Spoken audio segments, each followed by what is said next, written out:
Hello students, how are you? I hope everybody is fine. Firstly, congratulations all of you. You all are promoted in class 12. All you know, it's a board class. So we start our syllabus today in accountancy. Now we start lesson number first, accountancy for partnership firms, fundamentals. In accountancy book part first. It's a very important lesson for you students because it's a weightage in CBSE board in board of 10 marks. ये lesson इसलिए भी ज़्यादा important है क्योंकि accountancy part first में पूरी partnership है जिसके 3 लेसन है और ये फंडामेंटल है, इसीलिए ये अच्छे से समझना आपके लिए बहुत ही ज़्यादा इम्पोर्टेंट है. ठीक है, so let us start lesson number first, accounting for partnership firm. Accounting for partnership firm it's a fundamental. और फर्स्ट है इसकी डेफिनेशन अपनी है. डेफिनेशन है as per section 4 of the Indian partnership act 1932. Partnership is the relation between person who have agreed to share the profit of a business carried on by all or any of them acting for all. ये partnership की अपनी definition है. ये आप सभी जानते हैं 11th class में BST में अपन ने ये सारी चीज़ें रीड कर रखी है, तो अपन को पता है what is the sole proprietorship and what is the partnership. Okay, अब पार्टनरशिप में कितनी ज़रूरत है अपन पार्टनर्स की? तो मिनिमम पार्टनर्स होते हैं 2, मैक्सिमम पार्टनर्स होते हैं 50. ठीक है, in case in banking business in minimum partnership is 2 and maximum partner is 10. Okay, second point is rights of partners. First है sharing profits. Every partner has the right to share profits or losses with other partner in the agreed ratio. जो ratio पहले से ही decide करेंगे partners, उस ratio में ये profit sharing करने का राइट रखते हैं. Second is conduct of the business. Every partner has the right to take part in the conduct of the business. सभी पार्टनर्स को, जितने भी पार्टनर्स है, चाहे 2 है, चाहे 50 है, चाहे 10 है, चाहे 20 है, वॉट जितने भी पार्टनर्स हैं उन सभी पार्टनर्स को बिजनेस को कंडक्ट करने का पूरी तरह से उनको राइट होता है. कोई भी पार्टनर ये नहीं कह सकता है कि नहीं भाई हम बिजनेस चला रहे हैं, आप नहीं चला रहे हैं, मैं ही बिजनेस चलाऊंगा, मुझे मार्केटिंग में मास्टरी है या मुझे प्रोडक्शन में मास्टरी है, वो काम मैं ही करूंगा. नो, ऐसा नहीं चलेगा. जितने भी पार्टनर्स हैं सभी पार्टनर्स को अपना बिजनेस कंडक्ट करने का पूरी तरह से राइट होता है. ठीक है. Third is book of accountancy. Every partner has the right to be consultant in the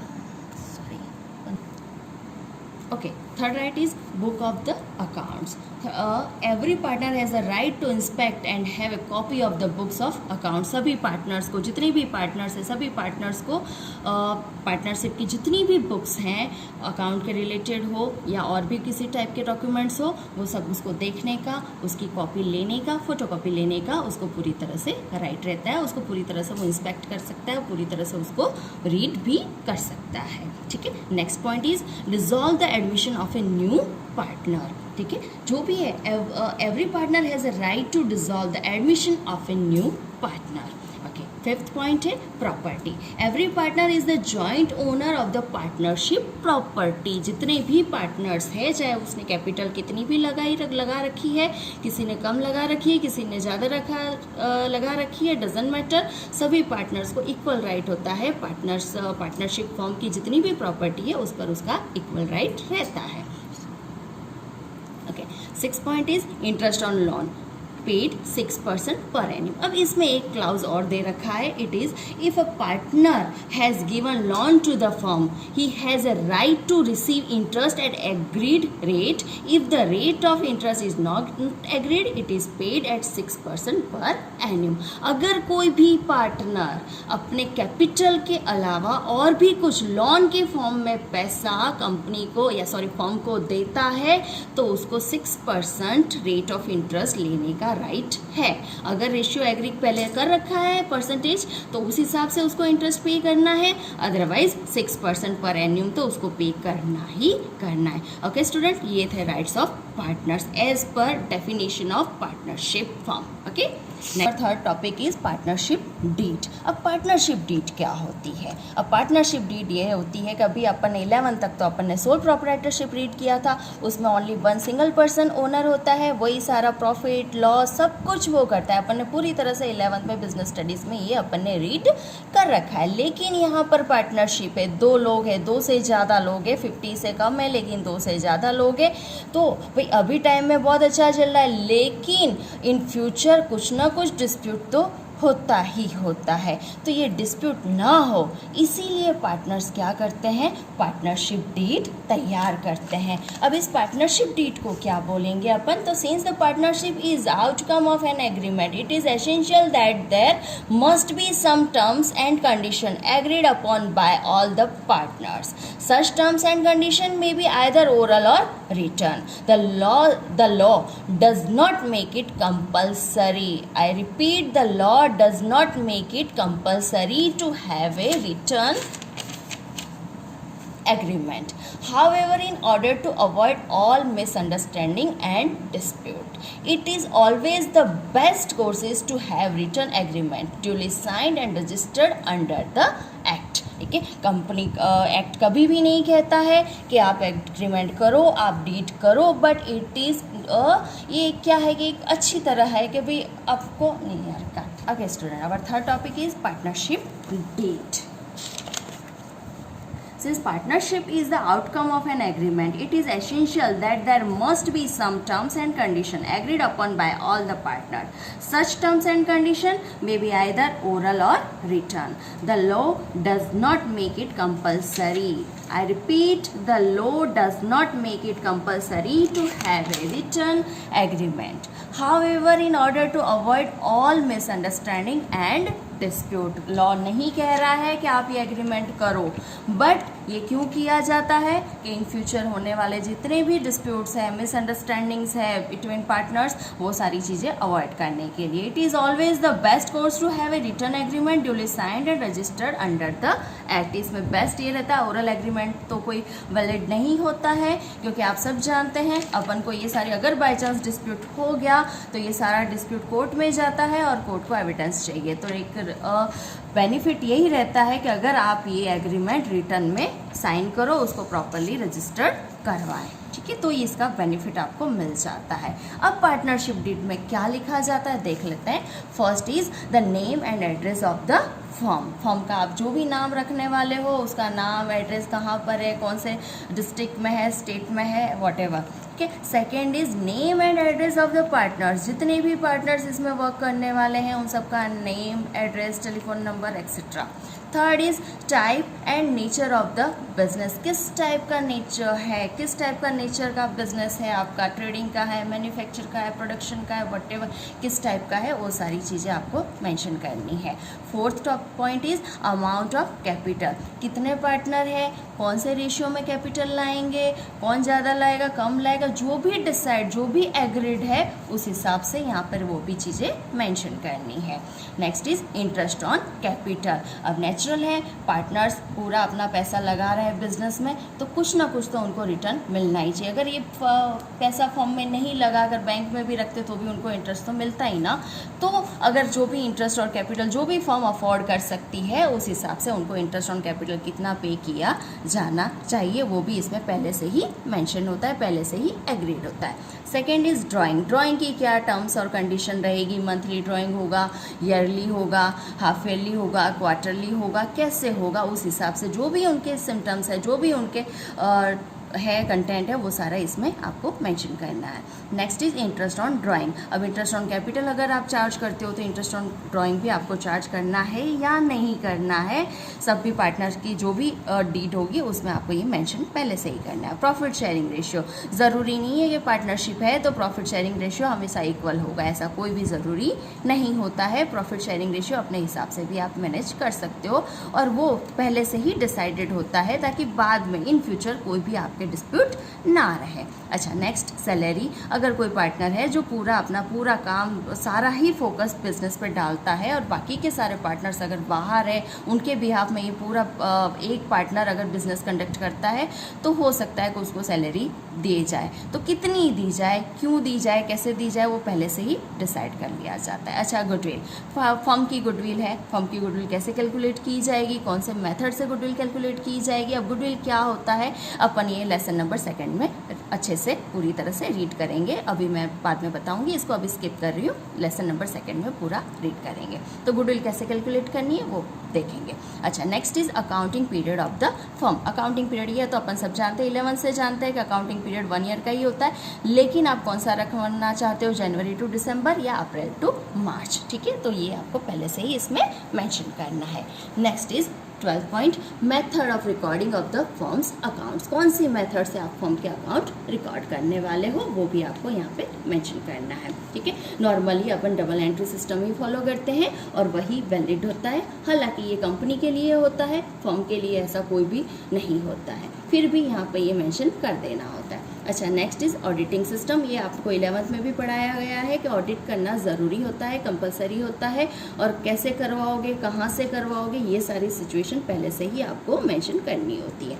bank account. Bank account in the sense आप कंपनी का जो भी फर्म आप कर रहे हो, फर्म का नाम का बैंक अकाउंट कौन से बैंक में होगा, किस नाम से होगा, फर्म के नाम से होगा, उसमें किन के लोगों कौन ऑपरेट करेगा, पार्टनर्स के कौन से पार्टनर्स के सिग्नेचर चाहिए या सारे पार्टनर्स के चाहिए या सबके बदले में एक पार्टनर सिग्नेचर करेगा, वॉटेवर जो भी बैंक रिलेटेड इन्फॉर्मेशन है वो यहाँ पर आपको मेंशन करनी होती है। अच्छा, उसके बाद है रूल्स ऑफ न्यू पार्टनर। अगर बाय चांस इन फ्यूचर नए पार्टनर की ज़रूरत पड़ी तो उसके क्या नॉर्म्स रहेंगे, उसको किस बेस पे आप नया एडमिट करोगे, तो वो सारे नॉर्म्स पहले से ही लिख दिए जाते हैं। उसी तरह रूल्स ऑफ रिटायरमेंट। रिटायरमेंट तो होना ही होना है, कभी ना कभी बाय चांस प्रॉपरली रिटायरमेंट हो या एक्सीडेंटली हो या जैसे भी हो, तो रिटायरमेंट के भी क्या रूल्स रेगुलेशन रहेंगे ये भी पहले से मेंशन कर दिए जाते हैं। And last is settlement of dispute. अगर बाय चांस है इतना सब कुछ एग्रीमेंट करने के बाद भी अगर पार्टनर्स में कोई भी डिस्प्यूट हो जाते हैं तो वो डिस्प्यूट का कहाँ पर सेटलमेंट करना है, ये भी सारी चीज़ें आपको पहले से ही यहाँ पर मेंशन करनी होती है। ओके स्टूडेंट, ये थी पार्टनरशिप डीड। पार्टनरशिप डीड क्या होती है समझा दिया, और ये पार्टनरशिप में ये सारे लगभग 17 क्लाउजेज आपको मेंशन करने होते हैं ताकि अपन को पता पड़े कि आपके अब ये सारे क्लाउजेज प्रॉपरली डिफाइन करने के बाद आपके इन फ्यूचर में कोई भी डिस्प्यूट रहते नहीं है। ठीक है, okay next today's our 4th point is rules applicable in the absence of partnership deed. अब आपको लगेगा कि एब्सेंस ऑफ पार्टनरशिप डीड, क्योंकि आपने आगे ही मैंने समझाया है पार्टनरशिप डीड करना कंपलसरी नहीं है। लॉ, पार्टनरशिप लॉ कभी भी ये नहीं कहता है कि आप ये डीड करो, बट ये आपके बेनिफिट के लिए होता है कि इन फ्यूचर कोई भी डिस्प्यूट ना हो, इसलिए ये होता है। ठीक है, अगर सपोज करो किसी पार्टनर ने या पार्टनरशिप फर्म ने ये पार्टनरशिप डीड नहीं कर रखी, अब नहीं कर रखी है तो नेचुरल है कि अच्छे चला, जीते तो चला, कोई प्रॉब्लम नहीं है। लेकिन सपोज कोई इश्यू क्रिएट हो गया किसी भी पार्टनर में, किसी भी टाइप का कोई भी डिस्प्यूट क्रिएट, वापस से स्टार्टिंग से। Okay students, our 4th point is rules applicable in the absence of partnership deed.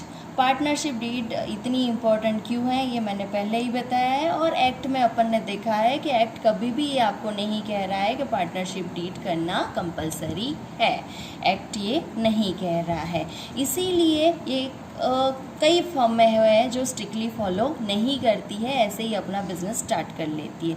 ऐसी कंडीशन में क्या होता है, जब तक अच्छे से चल रहा है, जितने तो चल रहा है, कोई प्रॉब्लम नहीं आती। लेकिन इन केस बाय चांस किसी एक आध पार्टनर को कहीं पर भी कुछ भी डिस्प्यूट हो गया तो वो डिस्प्यूट धीरे धीरे बड़ा हो जाता है और वो एक मेजर डिस्प्यूट बन जाता है और वो कहीं ना कहीं कोर्ट तक चला जाता है। अब ऐसी कंडीशन में कोर्ट के पास केस जाएगा तो कोर्ट किस हिसाब से अपना जो भी रिजल्ट है वो सुनाएगा, क्या करेगा, तो कोर्ट क्या करेगा, एज पर पार्टनरशिप एक्ट 1932 के जितने भी क्लाउसेस बने हुए हैं वो सारे ही इस पे अप्लाई कर देगा और उसके हिसाब से जो भी अपना डिसीजन है वो सुनाएगा। अपन सब जानते हैं कोर्ट है तो कोर्ट में एविडेंस की रिक्वायरमेंट रहती है, एविडेंस नहीं है तो कोर्ट क्या करेगी, अपने जो भी सेक्शन के जो भी लॉज बने हुए उसके हिसाब से आपका फैसला सुना देगी। ठीक है, तो इसमें क्या है, एब्सेंस अगर नहीं है सपोज करो डीड, तो क्या होगा, फर्स्ट रूल्स है profit sharing ratio.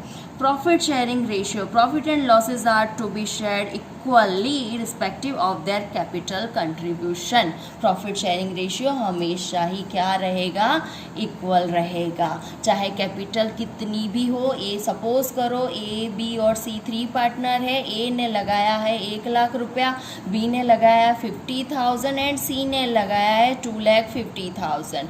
Doesn't matter किसने कितना कैपिटल कंट्रीब्यूट किया है, प्रॉफिट शेयरिंग रेशियो क्या रहेगा, इट्स इक्वल। ठीक है, सारा ही चाहे प्रॉफिट हो चाहे लॉस हो, शेयरिंग रेशियो हमेशा इक्वल रहेगा। एब्सेंस ऑफ डीड, वापस कह रही हूँ, एब्सेंस ऑफ डीड। ठीक है, second interest on capital. Interest on capital भी जो भी पहले से डिसाइडेड होगा उस हिसाब से, अगर आपने एग्रीमेंट कर रखा है तो उस हिसाब से होगा, otherwise interest on capital is not chargeable. Interest on capital चाहे आपने कितनी भी कैपिटल लगा रखी है, लेकिन कोर्ट कभी भी ये वैलिड नहीं करेगा इंटरेस्ट ऑन कैपिटल। और third topic is interest on drawing, both are not chargeable. ठीक है, दोनों ही ना तो दिए जाएंगे ना ही लिए जाएंगे। ठीक है, fourth point is salary to a partner. Salary to a, पहले तो अपन ने देखा था कि पार्टनर की सैलरी देनी है, लेकिन एब्सेंस ऑफ डीड में किसी भी टाइप का salary, commission, remuneration, extra something कुछ भी हो, पार्टनर को कुछ भी नॉट चार्जेबल, कुछ भी दे नहीं होगा, कुछ भी पेड नहीं होगा। ठीक है, next is interest on loan. Interest on loan, अगर पार्टनर्स अपने कैपिटल के अलावा कुछ एक पैसा और ला रहा है, वो भी लोन के फॉर्म में ला रहा है, तो उसको अपन ने आगे भी देखा है, अभी भी 6% पर एन्यूम इंटरेस्ट चार्जेबल होगा, उससे ज़्यादा नहीं होगा। Next is conduct of business, ये अपन ने पहले भी देखा है।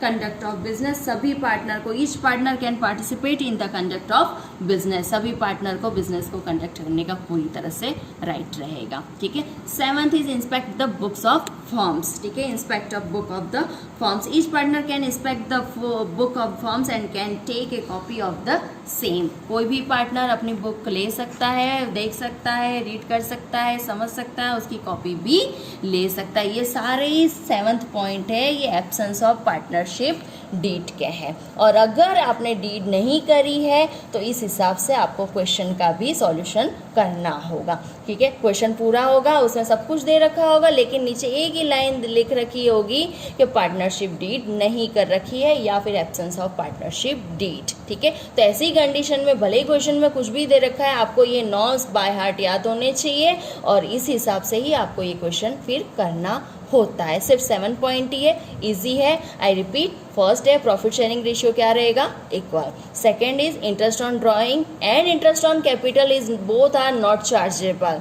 Fourth, salary, commission, extra remuneration of partner, it's not chargeable. ठीक है, next is interest on loan. Interest on loan is chargeable only 6% per annum. ठीक है, and next is conduct of business. Each and every partner can participate in the conduct of business. And next is inspect the books of firms. Each partner can inspect the books of firm and can take a copy of the same. ये आपको इतने याद रखने हैं, by heart याद रखने हैं, और ये बहुत ज़्यादा इम्पॉर्टेंट है, ये ध्यान रखना है। थियोरिकल क्वेश्चन वैसे CBSE में बहुत कम आते हैं, लेकिन इसका एक क्वेश्चन तो आपका होगा ही होगा, चाहे वो 2 मार्क्स का हो।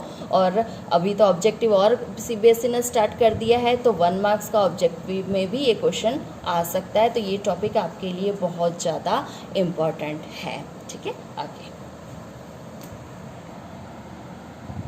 ओके स्टूडेंट, यहाँ आपने पूरी पार्टनरशिप की इंट्रोडक्शन कंप्लीट हुई। ठीक है, इसमें ज़्यादा कुछ थियोरिकल पोर्शन था नहीं, जस्ट ओनली डेफिनेशन, उसके राइट्स, उसकी partnership deed and rules applicable in the absence of partnership deed. ये 3 ही टॉपिक थे जो आपका इंट्रोडक्शन पोर्शन आ गया।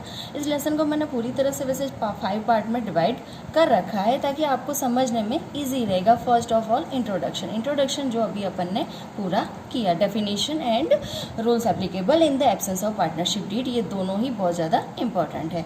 ठीक है, बाकी का recording of partnership transaction, second part is, इसमें अपन को बनाएंगे profit and loss appropriation account. अब ये अकाउंट क्या होता है, अब इसमें क्या करना है, अपन ने आपने 11th क्लास में अकाउंटेंसी में रीड किया था, मैंने ही पढ़ाया था आपको फाइनल अकाउंट वाला, याद है ना पोर्शन, फाइनल अकाउंट का लेसन। ये फाइनल अकाउंट में अपन कितने अकाउंट मेंशन करते थे, 3 अकाउंट मेंशन करते थे। फर्स्ट कौन सा था आपका, ट्रेडिंग अकाउंट, याद आ रहा है कुछ, ट्रेडिंग अकाउंट। सेकंड कौन सा था आपका, profit and loss account, and third क्या था आपका, बैलेंस शीट था। ठीक है, अपन क्या करते थे इसमें, ट्रेडिंग अकाउंट से अपन को क्या मिलता था, अपन को मिलता था ग्रोस प्रॉफिट और ग्रोस लॉस, जो भी मिलता था ये अपन कहाँ ट्रांसफर करते थे, प्रॉफिट एंड लॉस अकाउंट में। प्रॉफिट, अगर ग्रोस प्रॉफिट आता था तो अपन कहाँ ट्रांसफर करते थे, प्रॉफिट एंड लॉस अकाउंट के क्रेडिट साइड, और सपोज करो ग्रोस लॉस आ गया तो अपन कहाँ ट्रांसफर करते थे, P&L अकाउंट के डेबिट साइड, और P&L अकाउंट से अपन को मिलता था नेट प्रॉफिट और नेट लॉस। ठीक है, ये मिलता था, और ये अपन दोनों क्या करते थे, बैलेंस शीट में जाते थे। बैलेंस शीट में कैपिटल में नेट प्रॉफिट हो तो क्या करते थे, इसको प्लस करते थे, नेट लॉस हो तो इसको क्या करते थे अपन, माइनस करते थे। याद आया कुछ, रिकॉल हुआ थोड़ा बहुत। ठीक है, अब अपन को क्या करना है, वहाँ पे तो बैलेंस शीट बनाते थे, बैलेंस शीट में कितनी कैपिटल थी, ओनली 1 कैपिटल, क्योंकि सोल प्रोप्राइटरशिप का अपन ने ये फाइनल अकाउंट बनाया था। अब यहाँ पे नाम से ही पार्टनरशिप, यानी 2 से तो ज़्यादा लोग है ही है, तो कैपिटल भी जितने पार्टनर होंगे उतनी कैपिटल भी होगी। अब नेट प्रॉफिट, तो ये फॉर्म तो एक ही है, बिजनेस एक ही है, उसका नेट प्रॉफिट एक ही होगा, उसमें कोई नेट प्रॉफिट तो अलग अलग आ नहीं सकता है। तो अपन क्या करेंगे, इस नेट प्रॉफिट या फिर नेट लॉस को जितने भी पार्टनर है उसमें डिवाइड करना पड़ेगा। ठीक है, और अगर ये सारा काम जैसे एज पर सोल प्रोप्राइटरशिप अपन बैलेंस शीट में ही करेंगे तो बैलेंस शीट तो लगभग 3 से 4 पेज की हो जाएगी, लेकिन अपन सब जानते हैं बैलेंस शीट ओनली 1 पेज की ही होनी चाहिए, मिनिमम एकदम शॉर्ट लिस्टेड होती है बैलेंस शीट। ठीक है, ये कोई पूरा अकाउंट नहीं होती, पूरी रामायण महाभारत इसमें नहीं करनी होती है, एकदम शॉर्ट लिस्टेड होती है। ठीक है, तो बैलेंस शीट का फॉर्म बड़ा ना हो जाए तो P&L अकाउंट और बैलेंस शीट से पहले अपन एक और अकाउंट मेंशन करेंगे जो अपन यहाँ पर सीखना है, profit and loss appropriation account है। थोड़ा बहुत याद करो स्टूडेंट्स, मैंने आपको 11th में भी ये कहा था कि जहाँ से फाइनल अकाउंट खत्म होते हैं वहाँ से आपका 12th स्टैंडर्ड स्टार्ट होता है। तो सेम थिंग इज, जहाँ पे प्रॉफिट एंड लॉस अकाउंट खत्म हुआ उसके बाद सीधा अपना 12th का P&L एप्रोप्रिएशन अकाउंट अपन यहाँ पर बनाएंगे। ठीक है, और इस अकाउंट में अपन को क्या करना है, नाम से ही पता पड़ जाता है, एप्रोप्रिएशन अकाउंट, जो भी नेट प्रॉफिट और नेट लॉस है वो अपन को पार्टनर्स में डिवाइड करना होगा। ठीक है, फिर थर्ड पार्ट में अपन को इसमें क्या करना है, कैपिटल अकाउंट भी और मेंशन करना है, क्योंकि हर पार्टनर्स है, पार्टनर का प्रॉफिट भी होगा, उसका ड्राइंग भी होगा, उसका interest on capital, interest on drawing, उसकी सैलरी, कमीशन एक्सेट्रा बहुत सारी चीज़ें होगी। तो ये सारी चीज़ें कैपिटल अकाउंट का एक अपन बना देंगे। कैपिटल अकाउंट 2 टाइप से बनेगा इसमें, फर्स्ट है fix method account and second is fluctuating method. ठीक है, अब इसमें कैसे होगा ये अपन नेक्स्ट सेशन में देखेंगे। ठीक है, और फोर्थ आपका क्या होगा, कैलकुलेशन होगा, calculation of interest on drawing. यहाँ पर इंटरेस्ट ऑन ड्राइंग की कैलकुलेशन आपको करनी है और ये बहुत ही ज़्यादा इम्पोर्टेंट टॉपिक है आपके लिए। ठीक है, और ये कैलकुलेशन आपके 2 टाइप से होगी, एक तो एवरेज मेथड से होगी, सेकंड है प्रोडक्ट मेथड से होगी। ठीक है, आज का थियोरी सेशन अपना कंप्लीट करती हूँ और नेक्स्ट फ्राइडे को आपको साथ में बुक, रजिस्टर एंड पेन लेकर बैठना है। नेक्स्ट फ्राइडे से अपन सेकेंड पोर्शन स्टार्ट करेंगे, यानी सीखेंगे profit and loss appropriation account. Okay students, I hope आपको जितना समझा है समझ में आ गया है, और अगर कुछ भी डाउट है, आप सबके पास मेरा नंबर है, व्हाट्सएप नंबर है, व्हाट्सएप नंबर पे आप मुझे मैसेज सेंड कर देना। ओके, और कुछ भी डाउट है आप सीधा फ़ोन करो या मुझे मैसेज करोगे। ओके, ग्रुप में आपको कुछ भी नहीं डालना है। Okay, bye bye students, take care.